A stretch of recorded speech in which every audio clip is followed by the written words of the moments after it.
लोकसभा चुनाव की कभी भी अब घोषणा हो सकती है और इसको लेकर सभी दलों ने अपना एजेंडा सेट करना शुरू कर दिया है। जनता को साधने के लिए मुद्दे तय किए जा रहे हैं और हर दल जनता को साधने के लिए अपने कामों को गिना रहा है। वहीं विरोधियों पर हमले भी बोल रहा है। वही जवाब दे पाएंगे। नारे तो देते हैं सबका साथ सबका विकास, लेकिन हकीकत में उनका असली चेहरा सामने आता है इस तरह के निर्णयों से। और मैं मानता हूं कि वो धार्मिक उन्माद की के बल पर टिकी हुई वो पार्टी है। ये क्षणभंगुर है, बहुत दिन तक ऐसा नहीं चलना है। अब तो बोला लिमिट सीटें हैं ना, 14 सीटें हैं जिसमें 11 की घोषणाएं कर चुकी हैं। पहले भी ये नहीं था, तो उसके संभावनाएं विधानसभा में ज्यादा दिखेंगी।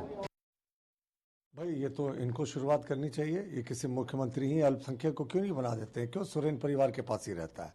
तो ऐसी बातें वही लोग जो करते हैं, वो जो हताशा और निराशा की राजनीति के दौर से गुजर रहे होते हैं। हमारा कहना है कि हमारी जितनी केंद्र सरकार की योजनाएं हैं, वो आवास योजना की बात करें, आयुष्मान योजना की बात करें, विश्वकर्मा योजना की बात करें, कहीं किसी योजना में अल्पसंख्यक और बहुसंख्यक के साथ भेदभाव और या उनके साथ दो तरीके का व्यवहार नहीं किया जाता। सबका साथ सबका विकास सबका विश्वास, ये हमारा मूल मंत्र है। लेकिन कैंडिडेट्स के सिलेक्शन में उनका विनेबिलिटी, जीतने का चांसेस और उनका क्षेत्र में क्या परफॉर्मेंस रहा है, कितनी सक्रियता रही है, कार्यकर्ताओं का क्या फीडबैक है, रायशुमार, ये तमाम चीजें फीडबैक ली जाती है। पर हम तो जेएमएम को कहते हैं, वो नजीर पेश करना चाहते हैं, खुद को अल्पसंख्यक का हितैषी बता रहे हैं। बना दे किसी अल्पसंख्यक को मुख्यमंत्री, फिर देखते।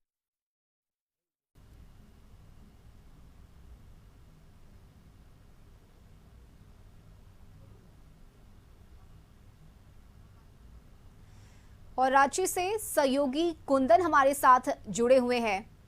कुंदन, लोकसभा चुनाव को लेकर तैयारी शुरू हो गई है, चाहे वो बीजेपी हो या फिर गठबंधन की सरकार हो, सभी अपनी अपनी रणनीति में जुटी हुई है और एक दूसरे पर आरोप प्रत्यारोप का दौर भी झारखंड में शुरू हो गया है। कुंदन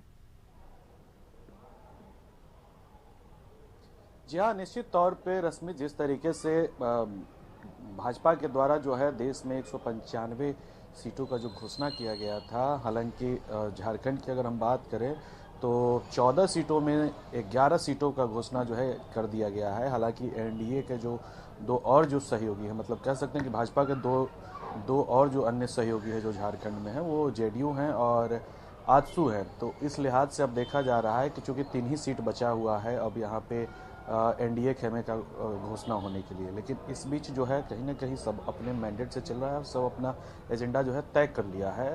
हालांकि एनडीए के जो कह सकते हैं कि भाजपा के जो दो हितैषी, ये कह सकते हैं कि जो दो जो पार्टी है उनके साथ में आजसू और जेडीयू, वो मुस्लिम हितैषी खुद को बताती है। लेकिन अभी तक जो है वो कहीं ना कहीं देखा जा रहा है कि जिस तरीके से 14 में से 11 सीटों का बीजेपी घोषणा कर दी है, लेकिन अब तक जो है कोई भी उम्मीदवारी मुस्लिम चेहरे नहीं देखने को मिला है। हालांकि आगे भी जो 3 सीट बचा है उस पर अभी तक कोई चर्चा नहीं देखने को मिल रहा है। अब इस स्थिति में कहीं ना कहीं देखा जा रहा है कि आजसू और जेडीयू जो है, जो खुद को मुस्लिम हितैषी बताती है, उसका क्या होगा, और मुस्लिम वोट बैंक को लेकर जो है खुद को अपना वोट बैंक बताती है।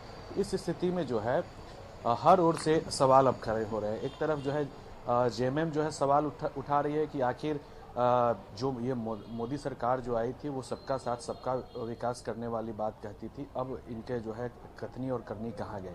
इतना ही नहीं, उन्होंने जो जेएमएम के जो प्रवक्ता है मनोज पांडे, उन्होंने कहा कि जो धार्मिक उन्माद पर टिकने वाली पार्टी है उसको जनता ज़्यादा दिन तक जो है टॉलरेट नहीं कर सकती है। तो इन सब सवाल जो है अब खड़े होने लगे हैं। हालांकि अभी तक जो है एनडीए खेमे से मुस्लिम चेहरा एक भी सामने ना तो अभी आया, ना आने की उम्मीद लग रहे हैं। अब इस स्थिति में सवाल उठना भी लाजमी हो गया है।